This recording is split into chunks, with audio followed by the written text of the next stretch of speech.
istilahnya saya bisa bilang dari nol ya. Jadi itu Oke. first job saya lah di sini as a nurse. Kayak saya bilang tadi di hospital kerja itu berat ya karena 12 jam. Jadi kayaknya kalau udah pulang ke rumah tuh aduh udah nggak pengen ngapa-ngapain lagi. Pas pertama-pertamanya jadi mereka bikinnya online untuk pendaftaran itu jadinya keras kok ininya websitenya. Ya. Jadinya saya punya schedule udah nggak tahu kemana-mana gitu.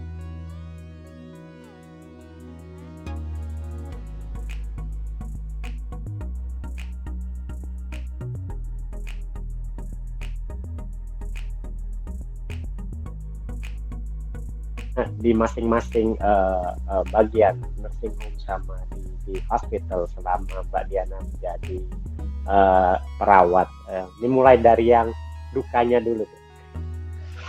Dukanya ya, saya mulai dari di nursing home dulu ya. Saya kerja 4 tahun di situ dari istilahnya saya bisa bilang dari nol ya.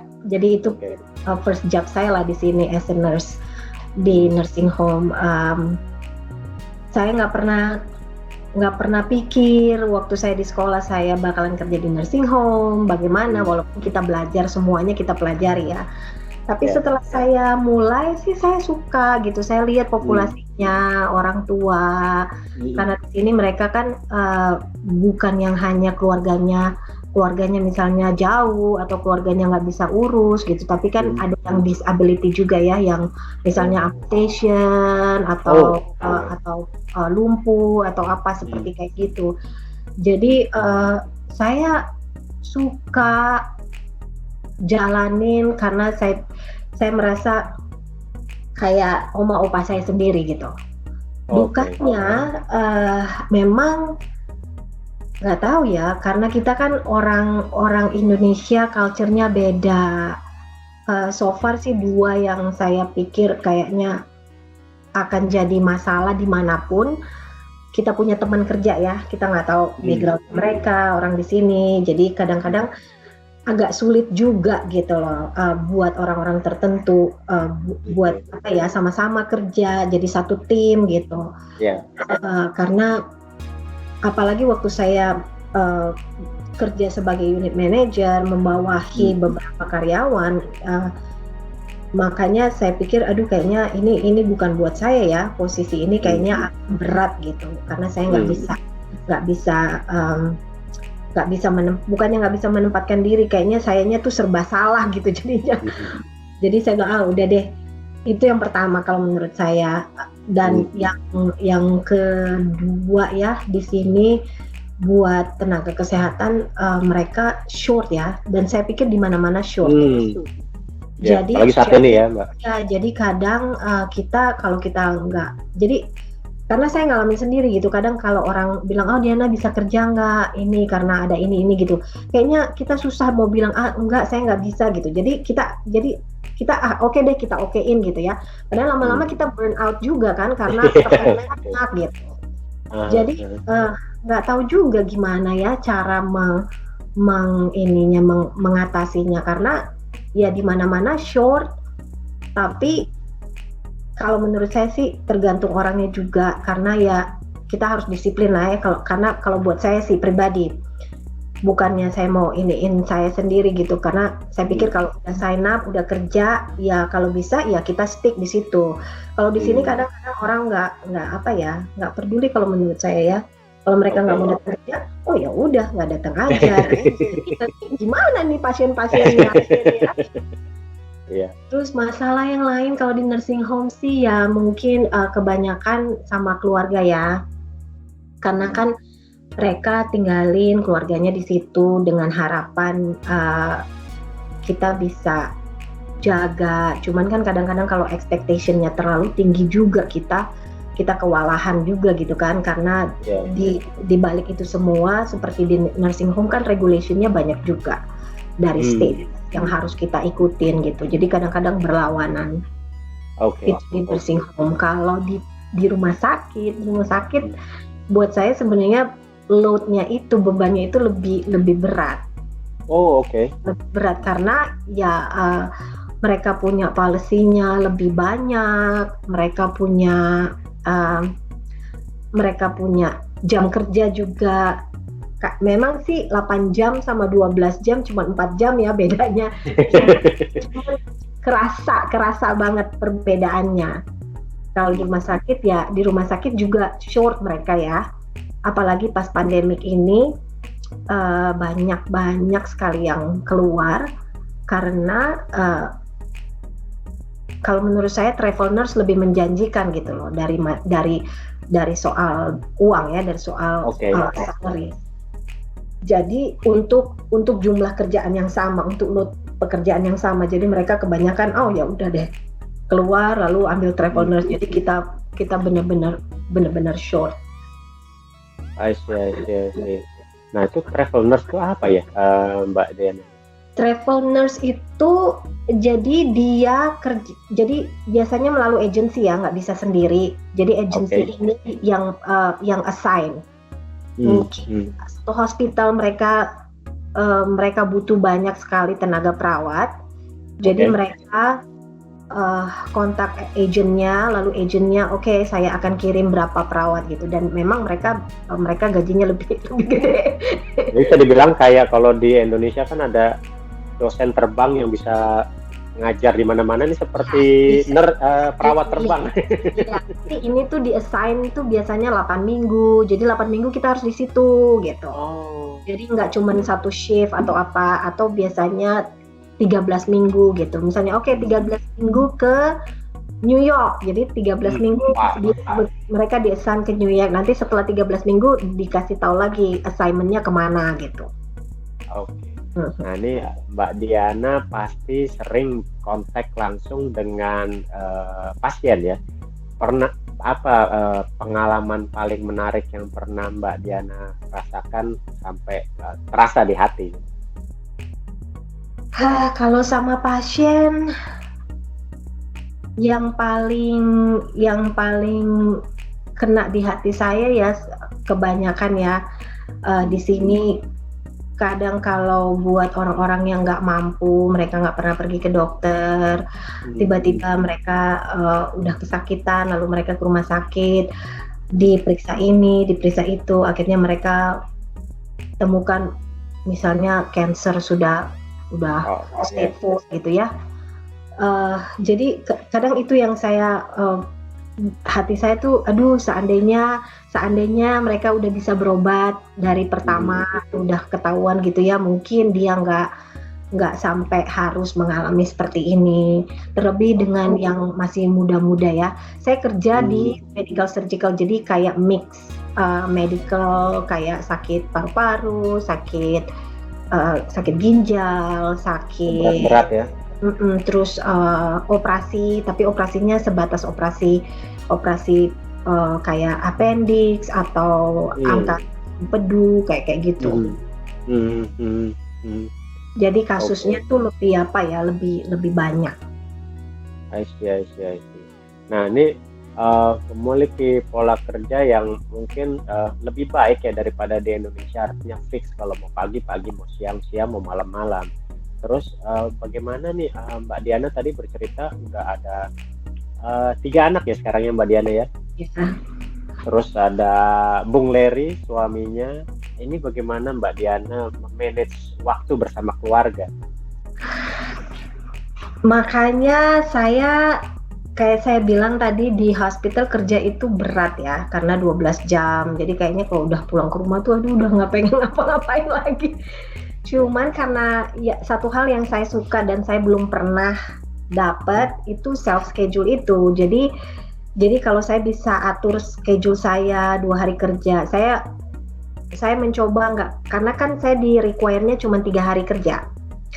Jadi saya bisa kerja 3 hari berturut-turut, tapi kadang hari ketiga sayanya udah pengen nangis gitu, udah capek banget gitu. Jadi saya coba hari kerja libur 1 hari, terus kerja lagi 1 hari. Jadi kalau saya seperti itu aja, tuh dari hari Kamis, kalau saya mau libur weekend tuh saya tuh bisa balik lagi kerja Selasa depannya gitu. Jadi saya bisa libur kayak 5 hari atau 6 hari. Itu yang saya suka. Jadi selama ini sih so far udah hampir 1,5 tahun saya bikin seperti itu. Jadi dalam 1 bulan saya usahakan saya ada 5 hari off. Oke, oke. Saya, nah kalau hari-hari sih ya, anak-anak kan sekolah, jadi malam sih kita masih usahain kayak makan malam. Cuman itu aja sih waktu ya, pulang kerja, mandi, terus siap-siap makan malam. Terus besok kalau saya kerja lagi ya udah kalau libur walaupun cuma 1 hari saya sempetin gitu ya kemana atau apa gitu sama anak-anak atau grocery atau something like that. Kalau sama Gladys, kalau saya pas dapat libur weekend itu saya biasanya lihat dia, saya datang, saya pergi ke Dallas karena dia sekolahnya di sekolah yang sama saya graduate. Oh, dia sekolah di alma mater saya gitu. Jadi cuman kayak 3,5 jam ya dari sini.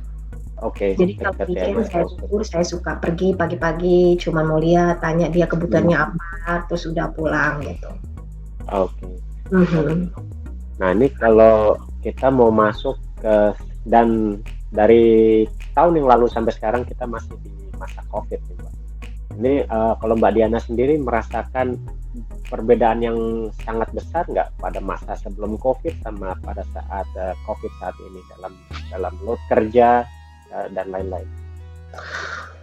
Iya, beda sekali. Jadi dari pertama saya masuk kerja, waktu itu belum COVID ya, COVID. Itu aja saya udah rasa berat ya, kerjanya, loadnya gitu tiap hari. Plus COVID, sebenarnya sih di tempat saya kerja ini mereka tadinya karena mereka punya beberapa hospital kan, jadi waktu COVID pertama tahun lalu Maret itu sampai November itu kita nggak punya pasien COVID. Jadi semuanya di screening di emergency. Dari emergency kalau positif COVID mereka kirim ke main hospital di downtown. Oh, I see. Tapi hospital downtown itu jadinya kewalahan kan mereka juga kan. Capacity ya. Tapi mereka kadang-kadang perawat yang dari tempat saya kerja itu kalau mereka mau gitu ya volunteer, mereka kadang di-assign juga ke main hospital, nggak begitu jauh sih karena cuma dari downtown ya. Tapi setelah November itu saya cuti ya, saya cuti 2 minggu, saya pulang ke Indonesia lihat orang tua. Pas saya balik itu peraturannya udah berubah. Jadi kita floornya saya, jadi setiap floor, karena di tempat saya kerja itu ada tele khusus kayak jantung, stroke gitu ya, ICU, lalu med-surg, lalu yang paling atas itu trauma. Jadi setiap floor itu mereka terima COVID sekarang tergantung. Karena kayak gini, misalnya orang yang habis kecelakaan, trauma naik ke lantai 5, lalu dites COVID, jadi mereka harus taking care itu gitu. Jadi ada pasien COVID-nya. Semuanya saya langsung kayak gimana ya, dan bersamaan dengan itu juga banyak orang yang keluar, banyak perawat yang kayak gitu. Tapi kita sih banyak dapat bantuan juga kayak dari FEMA nurse, travel nurse juga ada beberapa. Tapi loadnya itu ya jadi tambah berat karena satu pasien hanya untuk COVID aja kita bisa spend 1 jam ya, buat pakai PPE. Untuk persiapannya aja tuh ya. Untuk persiapannya kita coba untuk cluster semuanya, kita jadiin satu. Misalnya obat pagi apalagi yang mau saya kasih, apalagi yang saya mau kerjain gitu kan. Sementara mereka kenapa sampai di opname kan karena pasti paru-parunya mereka udah susah nafas, jadi mereka butuh oksigen, kebanyakan itu gitu. Jadi lebih berat karena kan kita monitornya harus lebih sering. Lalu persiapan kita untuk kita masuk ke dalam, lalu bikin kita punya treatment. Jadi kalaupun kita cuma dapat satu pasien aja, itu berat karena kan di floornya saya itu, di tempat saya kerja itu, saya tuh di-assign 5 pasien. Ini paling Oke. Oh. jadi 5 pasien ini nggak semuanya COVID. Jadi saya harus bagi-bagi waktu. Oke, jam berapa saya harus ke COVID karena saya harus spend waktu lebih lama. Berapa lama saya harus ke pasien yang lain kayak gitu. Jadi memang terasa sekali perbedaannya. Makanya saya kadang karena terus terang sejak COVID itu saya langsung kayak karena saya bisa lihat kok kalau orang terlalu kumpul banyak mungkin, karena bisa dilihat tuh habis 4th of July, habis Labor Day itu jumlah pasien naik gitu 2 minggu setelah itu. Jadi saya pikir kalau kita bisa coba deh tahan gitu ya, boleh sih boleh sih ngumpul-ngumpul gitu ya, tapi tetap protokol kesehatan harus dijalanin gitu. Sama dengan anak-anak juga kadang saya kasihan gitu loh, tapi akhirnya untungnya ada alternatif. Dari tahun lalu kita suka pergi camping aja, karena kan kalau camping outdoor ya. Paling nggak mereka keluar gitu dari rumah, nggak yang cuman di dalam rumah aja. Betul. Jadi yang kita sering lihat di TV bahwa after big holiday itu COVID naik, itu memang keadaannya benar adanya ya Mbak Diana. Karena ya itu kalau di rumah sakit kita mungkin bisa jaga ya, karena kan PPE-nya bagus semuanya gitu. Tapi kalau di luar kan kita nggak tahu banyak orang yang nggak punya gejala, lalu kalau dia tularin bisa kena ke satu keluarga, lalu keluarganya pergi, misalnya ada gathering di mana kayak gitu loh. Jadi saya memang benar-benar jaga jangan terlalu banyak ketemu sama orang atau ngumpul-ngumpul. Ini sih ya susah juga ya, kita kan orang Indo sukanya ngumpul gitu kan. Jadinya susah.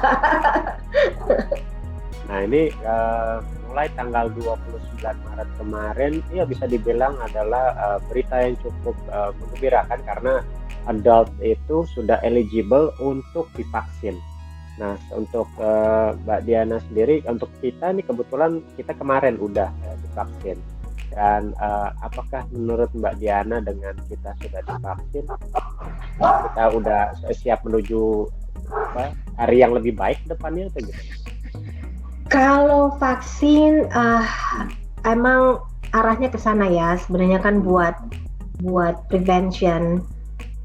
Tapi seperti flu aja kan nggak menjamin juga. Tapi paling enggak kalaupun kita sakitnya demam, kalaupun kita dapat COVID, jadi kita nggak demam seperti itu gitu, lebih ringan. Nah mungkin hanya dengan kita stay di rumah, nggak perlu ke hospital, nggak apa-apa gitu. Jadi ya saya sih positif sekali dengan imunisasi gitu. Walaupun saya juga belum diimunisasi. Jadi belum ya Mbak Diana ya? Karena waktu itu agak gimana ya, saya agak kecewa juga sih, karena sebenarnya saya udah harus diimunisasi itu akhir Desember. Cuman karena itu responder ya. Pas pertamanya jadi mereka bikinnya online untuk pendaftaran itu jadinya keras kok websitenya.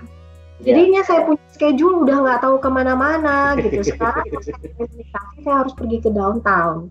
Jadi nggak ada yang datang ke tempat saya kerja gitu. Jadi lagi cari waktu. Cuman kan sekarang saya dapat juga text message ya, kayak CVS, Walgreens, mereka udah bisa kasih kalau kita ya make appointment. Gitu. Jadi dalam waktu dekat nih Mbak Diana dan keluarga akan vaksin. Iya. Oke. Terusnya, nah kita dengar berita nih Mbak Diana, ternyata kita sudah vaksin. Ada lagi berita bahwa ada new strain dari Europe yang sudah berkembang di Houston dan mungkin di Texas. Apakah sekarang sudah sampai di San Marcos?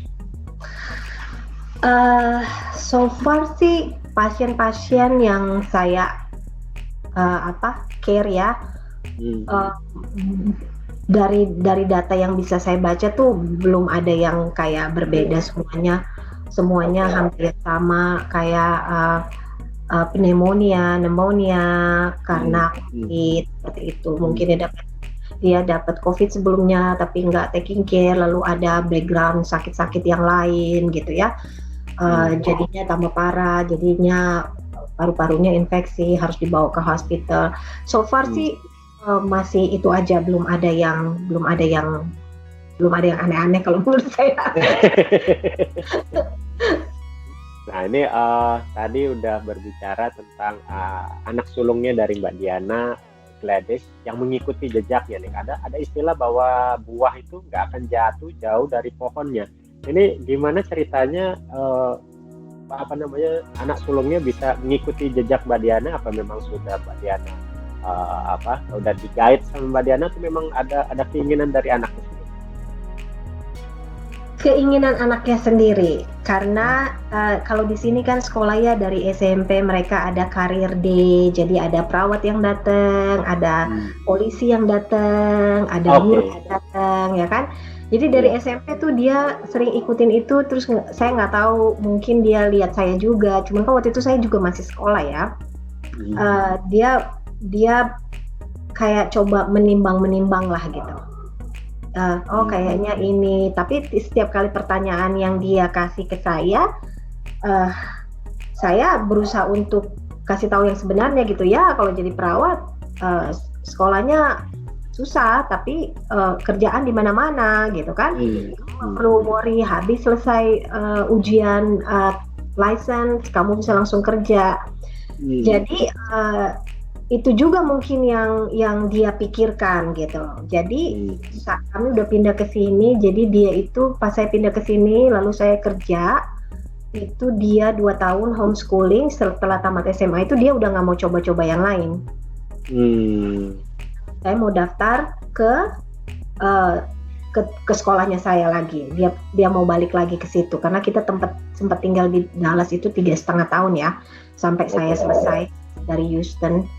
Saya pindah dari Houston ke Dallas, so saya tinggal di Dallas 3,5 tahun. Saya bilang oke.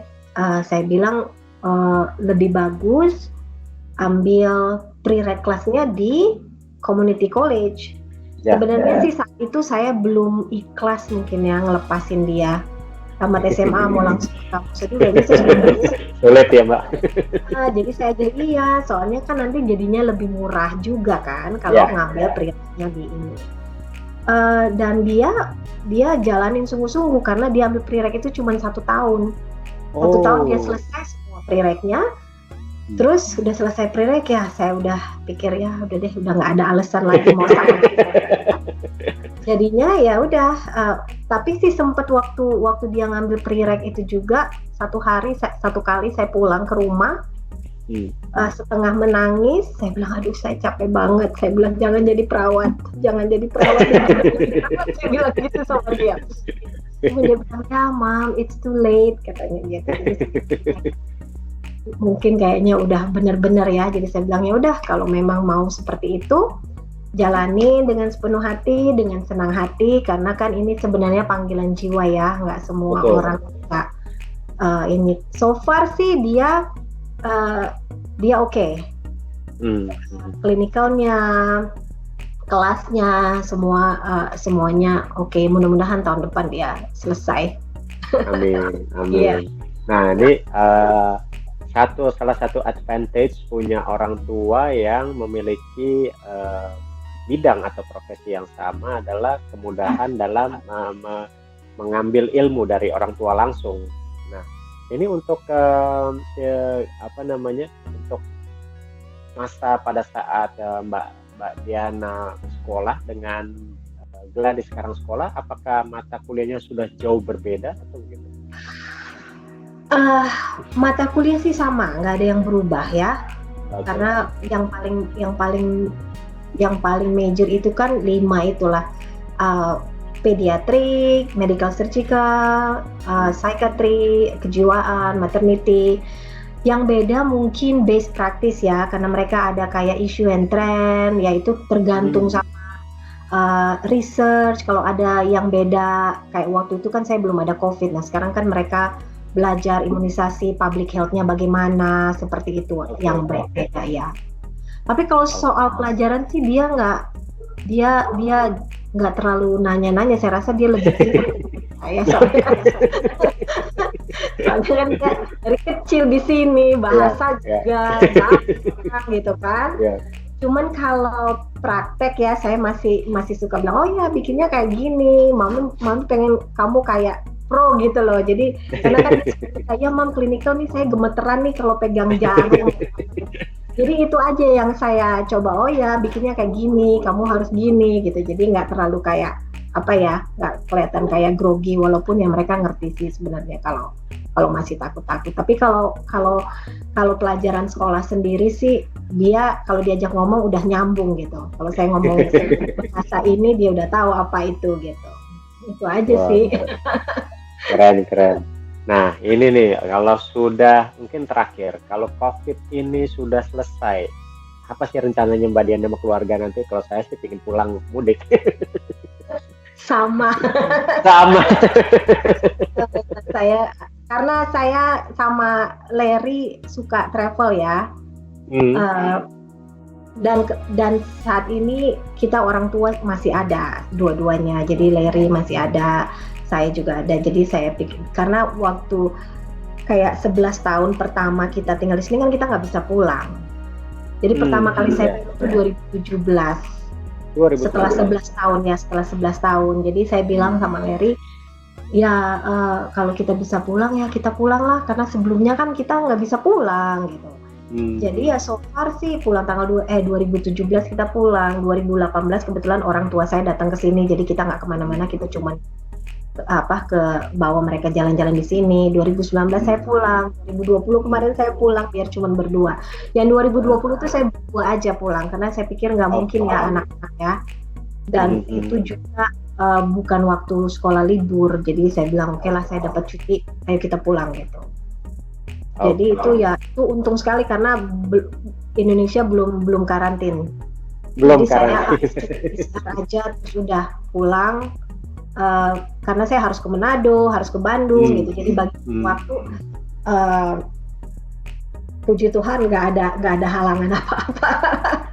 Iya, wah bersyukur banget Mbak Diana dan Bung Larry bisa mudik sebelum karantina. Iya.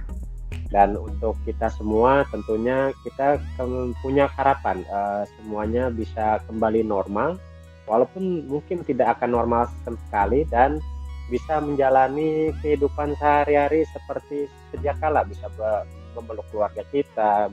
Itu sesuatu yang mahal saat ini. Dan untuk Mbak Diana, terima kasih banyak sekali lagi untuk sudah meluangkan waktunya nih ngobrol, share informasi, knowledge tentang nurse di masa pandemik ini. Salam hormat untuk Bung Larry yang udah memberikan izin.